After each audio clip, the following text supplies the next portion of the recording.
আন্তর্জাতিক অপরাধ আইনটি বিশেষায়িত। মানবতা বিরোধী সব বিচার এই আইনেই করা সম্ভব।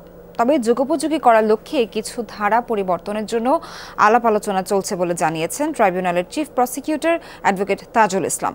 দুপুরে হাইকোর্টে প্রাঙ্গণে সাংবাদিকদের একথা জানান তিনি। এ সময় আগামী সপ্তাহের মধ্যে ট্রাইব্যুনাল পুনর্গঠন হবে বলে আশাবাদ ব্যক্ত করেন তাজুল ইসলাম। তিনি বলেন, তাজা আলামত সংগ্রহের লক্ষ্যে তদন্ত সংস্থা ও প্রসিকিউশন টিম হাসপাতালগুলোতে পরিদর্শন করছে। এলো ভিশন মুশকিল আসান অফার। যে কোনো ব্র্যান্ডের পুরনো ফ্রিজ নিয়ে চলে আসুন ভিশন শোরুমে আর নিয়ে যান নতুন ভিশন ফ্রিজ 20% পর্যন্ত ছাড়। সামরিক বাহিনী যুদ্ধক্ষেত্রে যে বুলেট ব্যবহার করে এমন একটি গুলি আজকে সিএমএইচে অপারেশন করে বের করা হয়েছে বলেও জানান তিনি। এগুলো আলামত হিসেবে সংগ্রহ করছে প্রসিকিউশন।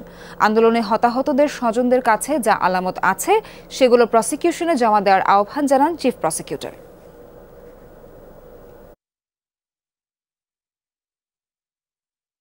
আন্তর্জাতিক অপরাধ ট্রাইব্যুনাল আইন বিশেষ আইন। এই আইনের মধ্যে যদি কোনো অপরাধ হয়, ক্রাইমস এগেনস্ট হিউম্যানিটি হয়, মূলত এই অপরাধগুলোর মধ্যে আর্মড অ্যান্ড অক্সিলিয়ারি ফোর্সেস এই কথাগুলো বলা হয়েছে। সুতরাং যত বাহিনী আছে তাদের যে কেউ যদি কোনো অপরাধ করে এবং এইটার সাথে কোনো রাষ্ট্রীয় যত প্রশাসন যন্ত্র আছে, ক্যাবিনেট আছে, প্রাইম মিনিস্টার আছে, পরবর্তী লেভেলের যত কিছু আছে, রাষ্ট্র কাঠামোর যে কমান্ড স্ট্রাকচার আছে, প্রত্যেককেই এই আইনের অধীনে বিচারে আসতে হবে।